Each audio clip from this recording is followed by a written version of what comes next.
రాష్ట్రంలో ఎండలు మండిపోతూ ఉన్నాయి. ప్రజలు బయటకు అడుగు పెట్టాలంటేనే గజగజ వణికిపోవాల్సిన పరిస్థితి ఏర్పడింది. రోజు రోజుకి వాతావరణంలో అనూహ్య మార్పులు వస్తున్నాయి. ఒకప్పుడు ఎండాకాలంలో కుండలలో ఉన్న నీరునే తాగేవాళ్ళం.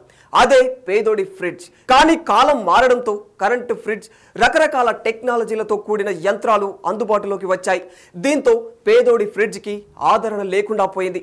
తరతరాలుగా కుండల తయారీపై ఆధారపడి బ్రతుకుతున్న వారు గిరాకీ లేక ఎండలకు ఉస్సురుమంటున్నారు.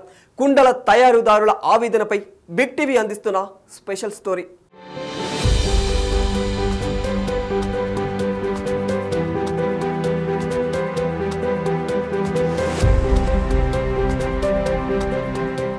వేసవి రాకతో ఎండల తాకిడికి ఎక్కువ మంది ప్రజలు చల్లటి నీటిని తాగడానికి కుండల వైపు మొగ్గు చూపుతారు.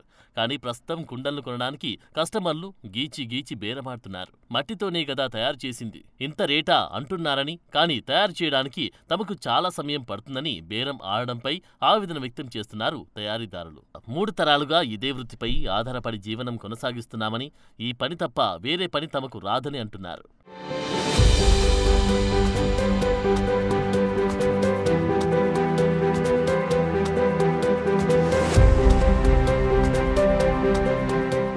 రిఫ్రిజిరేటర్లు, నీటిని చల్లబరిచే వాటర్ కూలర్లు మార్కెట్లోకి చాలా వచ్చాయి. దీంతో పేదవాడి ఐస్ బాక్స్గా పేరుగాంచిన మట్టి కుండలకు ఆదరణ తగ్గింది. ఒకప్పుడు పల్లెలకు మాత్రమే పరిమితమైన మట్టి కుండలు నేడు వేసవి దాహార్తిని తీర్చడానికి నగరాల్లోనూ విరివిగా విక్రయిస్తున్నారు. పేదవాడు మాత్రమే కాదు, సాంప్రదాయ పద్ధతిని ఇష్టపడేవారు మట్టి కుండలు, నీటిని నిల్వ చేసి తాగుతున్నారు. కుండలు తయారు చేయడానికి చాలా సమయం పడుతుందని, కష్టం కూడా ఉంటుందని, ఇప్పుడు కుండలను తయారు చేసేవారు కూడా అందుబాటులో లేరని తయారీదారులు అంటున్నారు. కుండ ధర 350 చెప్పినా ఇంకా తక్కువ ధరకు అడుగుతున్నారని, దీంతో తమకు దిక్కుతోచడం లేదని అంటున్నారు. ఒకప్పుడు కుండ గుండ్రటి ఆకారంలో మాత్రమే ఉండేది. ప్రస్తుత కాలంలో వీటిని కాస్త ఆధునీకరించి నీళ్లు తాగేందుకు వీలుగా వాటికి నల్లాలు బిగిస్తున్నారు. ఈ వేసవిలో తాగేందుకు మట్టి కుండలే కాక వెంట తీసుకెళ్లేందుకు మట్టితో చేసిన వాటర్ బాటిల్ కూడా అందుబాటులోకి వచ్చాయి. వినియోగదారుల అభిరుచి మేరకు తయారు చేసి అమ్ముతున్నామని వ్యాపారులంటున్నారు. పద్ధతులు మారుతున్నాయి కానీ తమ జీవన విధానం మాత్రం మారడం లేదని తయారీదారులు ఆవేదన వ్యక్తం చేస్తున్నారు. ప్రభుత్వాలు తమను ప్రత్యేకంగా ఆదుకోవాలని కోరుతున్నారు.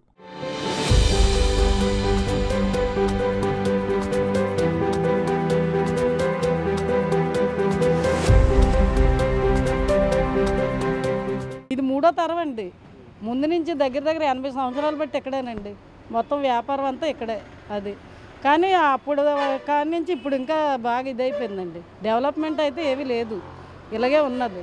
ఇన్నాళ్ళంటే ఇక్కడ తయారు చేసేవారు, ఏదో అమ్మేవారు. ఇప్పుడు ఏమంటే పైనుంచి తెచ్చుకున్నా సరే కూడా లాభం కూడా ఉండటం లేదు, అంతా ఇదవుతుంది.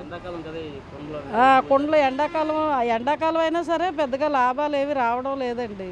బిజినెస్ అయితే బాగా డల్గా ఉంది. అది సేలింగ్ అయితే ఏది లేదు. ఈ ఫ్రిడ్జ్లు ఇవన్నీ వచ్చేయడం వల్ల ఇంకా ఘోరంగా ఉంది. అది ఇది 3 తరాల నుంచి అండి, దగ్గర 40 సంవత్సరాల నుంచి చేస్తున్నారండి. మా ఆయన నాన్నమ్మ గారు చేసేవారు. వాళ్ళ నాన్నమ్మ గారి తర్వాత వాళ్ళ అబ్బాయి చేసేవారు. వాళ్ళ అబ్బాయి చనిపోయాక ఇప్పుడు వాళ్ళ అబ్బాయి చేస్తున్నారు. వాళ్ళ అబ్బాయి చేసి ఇప్పుడు ఇలా మేము చేస్తున్నాము అంటే మట్టి కూడా దొరకట్లేదండి. ఎక్కడ చేసేవాళ్ళు కూడా లేరు. కానీ చేసిన వాళ్ళు లేరు, ఏమీ లేదు, వ్యాపారం కూడా లేదండి అసలు. ఎందుకంటే ఇన్నాళ్ళు కుండలని దాకలని అన్నీ కొనేవారు. కానీ ఇప్పుడు ఫ్రిడ్జ్లు అవని ఇవన్నీ ఇవి అవుతున్నారు. ఈ టైంకి వచ్చేసరికి మంచినీళ్ళు కుండ అంటే ఎలా చెల్లివ్వండి.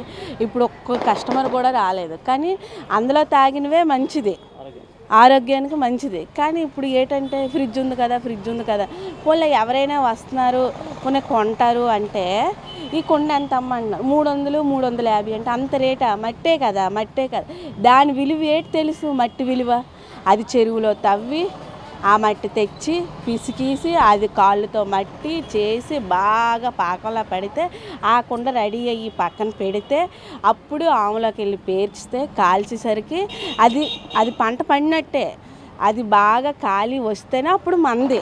అది ఇక్కడ తెచ్చి ఇక్కడ పెట్టి అమ్మితే ఇదేనా అని అంటారు. మట్టే కదా, సవకే కదా అని అంటారు. కానీ దాని విలువ ఏంటి తెలుసండి. కానీ అందులో ఆరోగ్యం తెలుసా?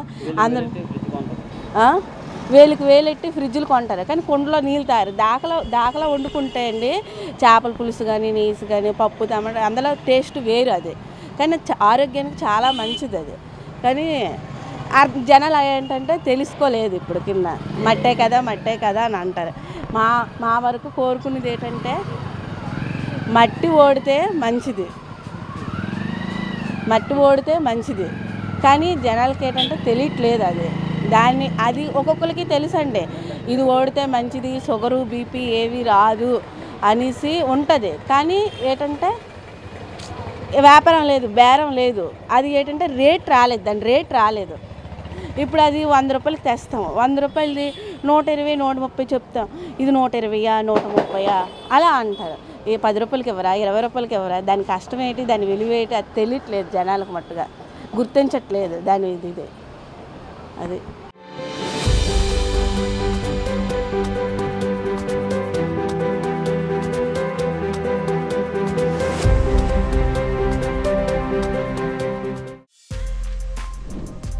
For more videos like this, subscribe Big TV channel.